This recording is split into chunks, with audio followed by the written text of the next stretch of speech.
Welcome back guys to another one of my Legends of Tomorrow videos and my review of episode 2 of season 3. So this week's episode, which happens to be titled Freak Show, revolved mostly around the return of Amaya to the fold of Team Legends. But that did not really stop the episode from dealing with other arcs as well. The two other outstanding arcs on this episode included P.D. Barnum's circus and Agent Ava Sharp of the Time Bureau and her continued lack of belief in the Legends. The interesting thing though about Legends of Tomorrow this season so far is we haven't really dealt with villains. I mean, Julius Caesar was an ambitious bitch aiming at becoming even stronger throughout history, and P.D. Barnum was kind of the same, only he wanted to become even more famous throughout circus history. Yet, without actual villains, the show is still managing to keep me, if not all of us, interested and entertained all the way through each and every episode so far.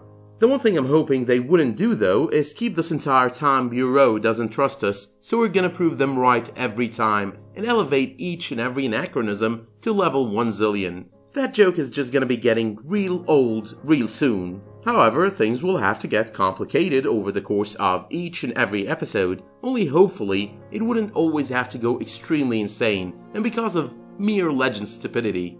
Now before I venture into my usual stray comments list, let me remind you that I've got a $25 Amazon gift card giveaway running across all my DCTV videos. All you've got to do to be eligible to win is be a subscriber and leave a relevant comment down below. I'll be announcing the winner on my first DCTV video that I upload on or after the 23rd of October. But without further ado, let's talk some of my usual stray comments. Number 1. We got a view of why Amaya left back to her time. It was all triggered by her seeing her granddaughter Mari McCabe on TV fighting crime, as opposed to Nate's belief Rip Hunter was behind it all. Number 2. So I kind of forgot about the promo for this episode, so the moment they said the word Titanic, I was totally wishing they'd go there. Maybe they'll do that once Victor Garber quits the show, which is gonna be pretty soon actually. But the fact that this episode also guest starred Billy Zane makes up for a double reference, one to the actual Titanic, and another to the 1997 movie. Number 3. Mick Rory is apparently afraid of clowns, and the way he denies set fear and then expresses it was just hilarious. Besides, I think this is the first time I've heard him state he had a fear. Number 4. Apparently all it took was a giant tiger to bring Amaya back to the fold of the team, initially on a temporary task, but it is pretty clear she's gonna be sticking to the very end. Number 5. So the Time Bureau was not just a thing of the premiere, but will rather be a thing extending throughout the entire season. Now on the subject of Ava Sharp, I actually like her addition to the show. It's just so much fun watching her and Sarah interact with one another. But besides that, I was definitely waiting for that Lance Sharp fight to break out, and it did, and it was good. By the time the fight was over, I was actually wishing she was an addition to the team rather than to the Time Bureau.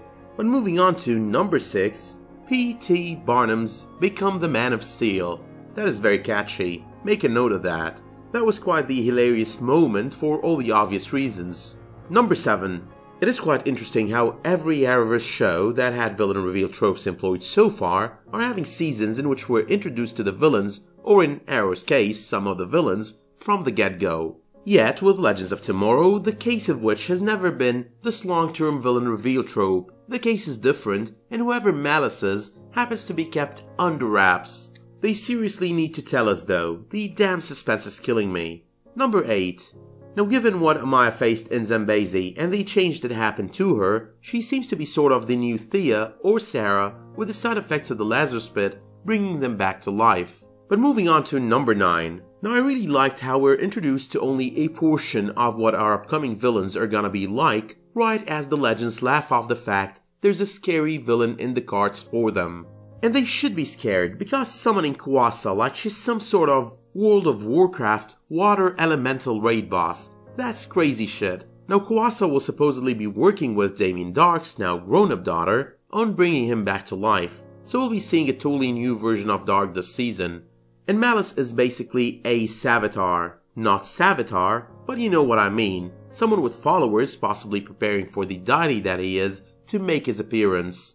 I'm also gonna assume that Mallus does not really exist at the moment, but is rather Damien Darhk once they bring him back to life. This is just a theory on my end here though, based on the fact we know Kuasa works for Mallus and that she's gonna assist Damien Darhk's daughter and bring him back to life. That would probably also mean that Rip Hunter knows of a Mallus, but does not necessarily know who he actually happens to be. But finally, number 10. The title of the episode, Freak Show. I don't think it just refers to the show Barnum created using the legends. I think it also refers to the way they handle things, the way they deal with situations, and how the anachronism built up from a level 1 to a level 9. It probably also refers to that final scene and the summoning, birth, or rebirth of Kuasa. Now I'm gonna be skipping the whole Robin's family Easter egg that everyone seems to be raving about because I don't really think it was intentional. So with that being said, my work here would be done, so let me know in the comments what you thought of the second episode of Legends of Tomorrow.